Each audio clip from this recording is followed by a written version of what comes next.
Thank you, friend. Shabbat Shalom and greetings to you all.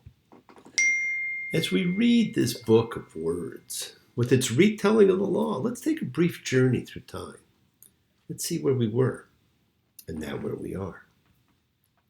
You've witnessed creation, the growth of man, the establishment of great nations, the fall and struggle to rise again, man's fall, nation's fall, the struggle with faith, the birth of monotheism, incredible tales of karma, of transition from slave to ruler. The growth of one man as the intermediary between God and man. We saw the plagues for their incredible power, their effect, and as an announcement, the great gift of freedom. The epiphany on the mountain with simple rules for life, for the cosmic, for the world we live in, for our fellow sojourners. We saw the journey through the wilderness. Miracles almost every step of the way. All of these great events, a macrocosmic projection of what we go through in our own lives. We fall and rise. We struggle with faith. We relish freedom.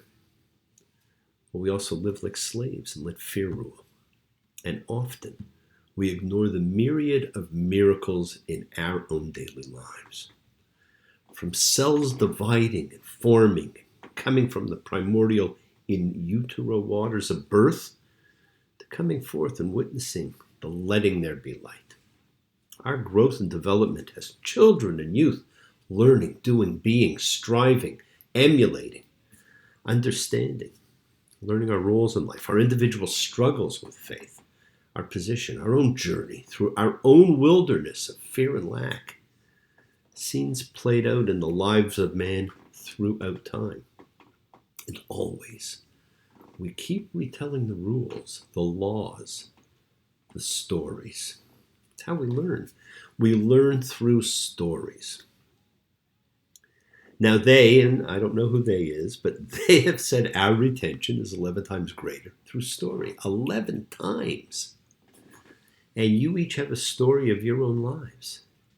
That's the story that I would encourage you to tell next Passover, the story of your life and how you overcame fear. You can be the real change agent example, the example someone else can emulate. And friends, songs are short stories. You know the words. In fact, you probably remember the words to all the songs you loved. You can sing them when they come on the radio. They invoke memory and feelings and trigger a new direction from where we were. I've been thinking about our fortune. I've decided that we're really not to blame for the love that's deep inside us now is still the same. And the sound we make together is the music for the story in your eyes. It's been shining down upon us now. I realize the story of your life. Stories, we just love stories.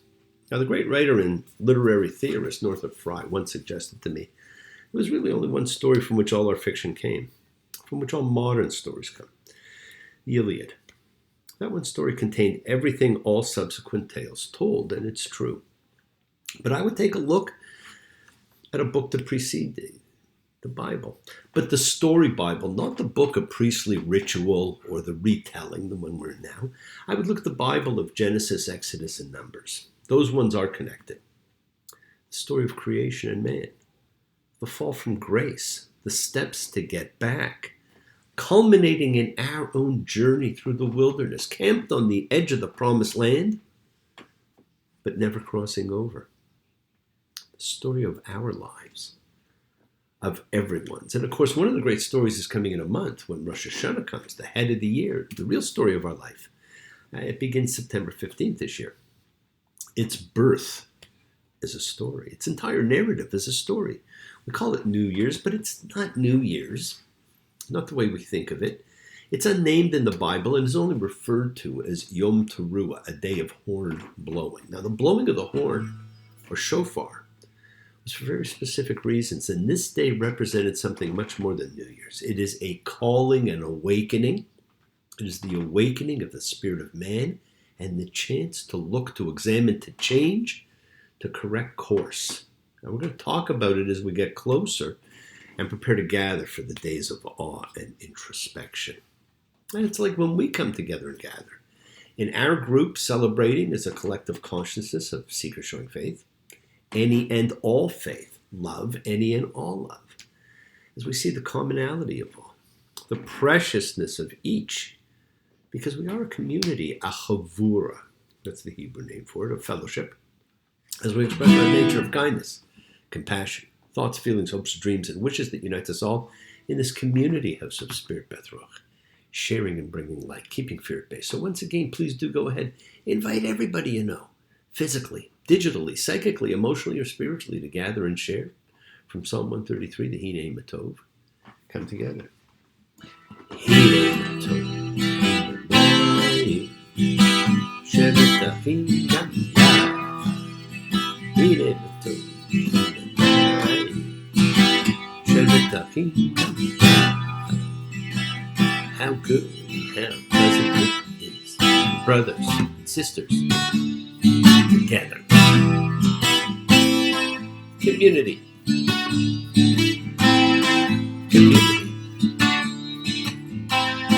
Community. Together. Let's all spread love, goodwill, and fellowship to the world. Remember, friends, this is your setting aside a little bit of sacred time in your sacred space to honor and converse with whoever, whatever you happen to believe in. We all believe in something. It's part of your kavanah, your intention. There's that word again. I use it all the time because it's what it is. It's we put our intention out to the universe, and it is our goodwill. Goodwill and intention are the roots of what you control, of what you can correct. It's your intention that sets in motion everything that occurs in your lives, not your action. So let's take some time now. Let's use that intention and send some of that goodwill, some light, some healing out to whoever you know that needs it. Healing and renewal for everybody. It just floats through space, finding those in need. So send it out. For those you know and for the souls and spirits of everybody you love. Think of whoever that needs healing and renewal and love. Just plain goodwill. Focus on them. Call their names. It's not just for people. It is for our pets. It's for the earth. It is the healing of the world. It is the tikkun olam. It's part of our spiritual genetic makeup. We have to help heal the world. As we each change ourselves, we change the little corner of our universe and change the conditions of life. And that will affect everybody who's in your sphere of influence. So part of the healing of the world is simply when we send thoughts and energy for health and renewal and goodwill for everyone. They don't have to be sick. It's for those in our hearts and our minds. Let's all send energy out for the people in need everywhere. Special thoughts and prayers for those in medical conditions who can really use the prayers of everybody. Because we pray for those who need prayer. Because prayer is a very effective method of communication with God, of entreating, of asking, helping. As we help ourselves, we help others. We don't have to know them. We want health, recovery, good life, renewal for everybody. It's for Marlu, Agent K, for the fairy godmother, Rosemary, for Snoopy, Ginny, for Donnie, for Gloria, for Doria, for Johnny, for Fern, Ronnie, Connie and Nina, Danny, for Mary, for all those suffering and in need. And let's not forget to include those familiars of our lives, all of our sacred animal friends everywhere, for everybody you know in need, for the whole world, for the V. Friends, it's the kindness, the healing, wishes, goodwill, and love we all send out. It just circles the world finding those in need. So thank you, each of you, for all you do, for all you care. Because the world is a world of spirit. And spirit, my friends, never dies. Me.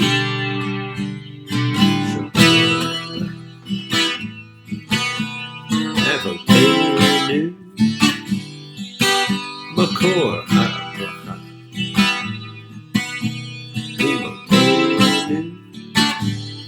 The source of strength. Bless the ones before us. Help us find the courage. Make our lives a blessing. The renewal of body. The renewal of spirit. Let us say, Amen. Me spirit, let us all have our spirits renewed. This is the great prayer for healing. Because we call upon God to heal as He's healed before and always does. Mi Shaberach, may he who blessed. Because all healing is a blessing. Let's all send and receive healing and renewal energy in our efforts to love, to share, to care, to grow. And if you know no other Hebrew, you now know, may he who blessed, me Shaberach. Now this week we're going to read shoftim, Judges. Now judges are in the news. They're in the news in Israel. They're in the news in America. They were in the news 3,000 years ago in the Torah. Don't want to burn nobody. Don't want to be burned. Don't want to learn from nobody what I gotta learn. Don't want to cheat nobody. Don't want to be cheated. Don't want to defeat nobody if they already been defeated. But if you do right to me, baby, I'll do right to you too. Got to do unto others like you have them. Like you have them, do unto you. You know, we burn people. We get burned. We learn, and then we still have lots to unlearn. We still cheat. We're cheated. Even those who have been defeated. We do not have to do any of those things to anybody. Because when we do, we're really doing it to ourselves. This week's retelling of the role of judges, it's all summed up in Deuteronomy 16:18. You shall put judges and officers in all your gates that the Lord your God is giving you for your tribes, and they shall judge the people, judgment, with justice. What a powerful statement, because we've seen that judgment and justice, not the same thing. We had to be told in the beginning that judgment needed to be done with justice. Speaks volumes about us. We haven't learned anything. You shall not bend judgment. You shall not recognize a face. You shall not take a bribe, because bribery will blind the eyes of the wise and undermine the words of the virtuous. Justice. Justice you shall pursue so that you'll live. The importance of true, pure justice cannot be underestimated. It is equated with living. Sometimes it's defined as the principle or ideal of right action. Like, there is an order to the universe, one we cannot always see and one we cannot always understand. It is the nature of things. It is the universe's justice. And we pervert justice when it is done. When we don't look at things the right way. In this system that the Bible tells us, you'll be treated fairly. You can always know you were listened to and judged fairly. In the courtroom of honor, the judge pounded his gavel to show that all's equal and that the courts are on the level, that the strings in the books ain't pulled and persuaded, that even the nobles get properly handed. And he spoke through his cloak, most deep and distinguished, and handed out strongly for penalty and repentance. William Zanziger with a 6-month sentence. 6 months for murder for a noble. But we were told 3,000 years ago, judgment with justice. And biblical justice was a community justice. Everybody participated, especially in capital offenses, which is why the death penalty was an extreme rarity in ancient Israel. Deuteronomy 17:6. On the word of 2 witnesses or 3 witnesses shall the one who is to die be put to death. One shall not be put to death on the words of one witness. And the witness's hand shall be on him first to put him to death, and all the people's hand after that. Now, numerous commentators have discussed the first half of this verse, but not the second. It's, of course, significant that witnesses must know If they testify against someone in a capital case, they will have to strike the first blows against the defendant themselves. That conveys vividly how serious their testimony is. But it's at least as significant that all the people participate in the execution as well. It is participatory. It's not handed to a nameless executioner. We take responsibility. Now we simply hand it over and say, like, the handing it over represents the people. But the Parsha ends with a very amazing prediction, and with it a clue to the possible authorship of this entire book, or at least a major part of this book. We are told the people will want a king. At this point, there is no king. The people will want a king. But with it comes a very specific warning. For the king, there's to be no excess. He's told not to have too many horses. And then in Deuteronomy 17:17, and he shall not get himself many wives, so his heart will not turn away, and he shall not get himself very much silver and gold. Now, David had many wives. Solomon had something like 300 wives. And silver and gold, look around. How many are too occupied with these same excesses? But then an amazing requirement is attached to this idea of a king. Deuteronomy 17:18. And it will be, when he sits on the kingdom's throne, he shall write himself a copy of this instruction on a scroll from in front of the Levite priests. Kingship actually came quite late to Israel. It was not what was designed.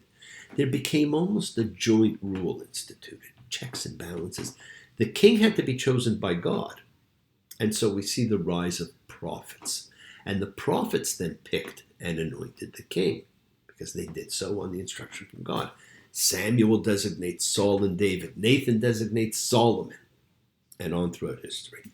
The stories of the kings of Israel, in the books of Samuel, Kings and Chronicles, convey that kings are acceptable if the people want them, but their power is limited.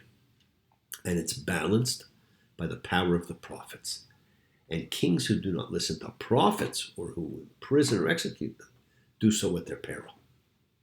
I say we get a clue as to the book's authorship, and there was no other kingdom in ancient times that had this kind of a system. Now, again, I say we get a clue as to the authorship of this book because, as we saw, the king must write his own copy of this book of instruction so that it is inculcated in him, so that he demonstrates he knows the law, and it keeps him humble and kind. Now, the book of Deuteronomy was lost for almost 1,000 years. Could this retelling of the law that we've been reading, with its slight changes and differences, be one of those kingly copies where the kings wrote it down? And of course, like broken telephone, they get certain things, wrong or all. Is Deuteronomy one of those books? Or at least a huge chunk of it? Yes, my friends, the world is sacred, but so is everything in it. Express your gratitude, light a candle, make a wish. Celebrate your life and the lives of those you love. Share your feelings with them. Live free, be free, honor your freedom, be well, be happy, be blessed. Share and honor the light, live in the light and continue to shine. Continue to send everybody you know goodwill and love. Pray for peace and freedom for everyone. An end to terror and hatred. Remember, friends, we're a community. We learn together, we celebrate each other, we love each other. We share this ride together, men and women equally. Let's all send out love, not fear. Send out peace, harmony, goodwill, and healing to all who need it. And please do learn to forgive, learn to love. Open your hearts. Honor the relationships of your life. Tell those you love that you love them. Take advantage of the time you have. Enjoy the journey. We take the twists and turns and the patterns that weave through the fabric of our lives in our effort to grow, to learn, to be, to love. So please do love. God bless you all. Have a fantastic week. Week of love and light, a week of peace, a week of miracles. Examine your intentions. Use them to imprint your will in the universe. We set in motion all that happens in our lives. It is our intention, our Kavanaugh, our cause, our effect. It's all linked. Now, you have time to forgive and to be forgiven because you have the knowledge of what's good and bad. So acknowledge what you've done wrong to yourself, to God, to any person you've wronged. Ask forgiveness, but do so with sincerity, with accountability, with vulnerability. Forgive those you hurt. You learn to be forgiving and compassionate, because the secret of forgiveness, compassion, and peace, my friends, is in acceptance. Can you accept yourself? Other people, the world, just as they are. Can you accept life as it is without trying to control it? Because if you do, you can experience the peace that acceptance brings. So do not stop your journey. Do not stop moving towards your promised land. We just get to the gates in the Bible. Cross over. It's your home. Keep on dreaming. Keep on being. Keep sharing. Keep shining. Keep teaching. Keep spreading joy and goodwill. Do not follow fear. Follow love. It's always in front of you. Remember to have faith, just as I have faith in the principle of love in all of you. Act with purity of heart and mind. Despise none. Defraud none. Hate none. Cherish all. Honor every child of God, every creature of the earth. May all people know peace in this year. May you nurture kindness and love everywhere.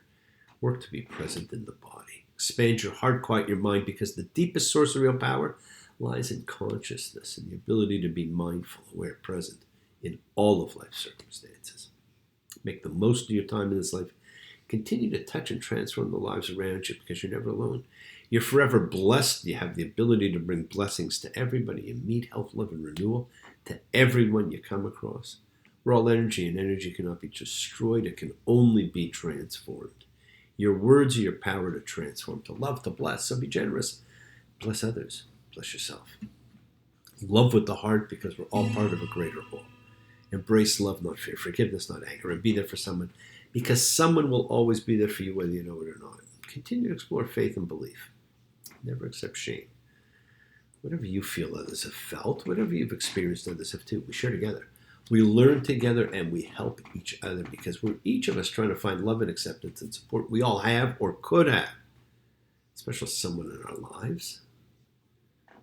Listen to the voice of God as he, she, it continues to talk to you. And remember, there must be justice in life, fairness and decency. It can't be blinded. And you may have to stand up for your beliefs and stand your ground. Well, I know what's right, and I got just one life in a world that keeps on pushing me around, but I stand my ground, and I won't back down. Stand your ground. Thank you for joining me, my friends. Celebrate freedom and love. Let the world know that you walk in faith and trust in yourself. Shabbat shalom and blessings to you all. Take care. Bye.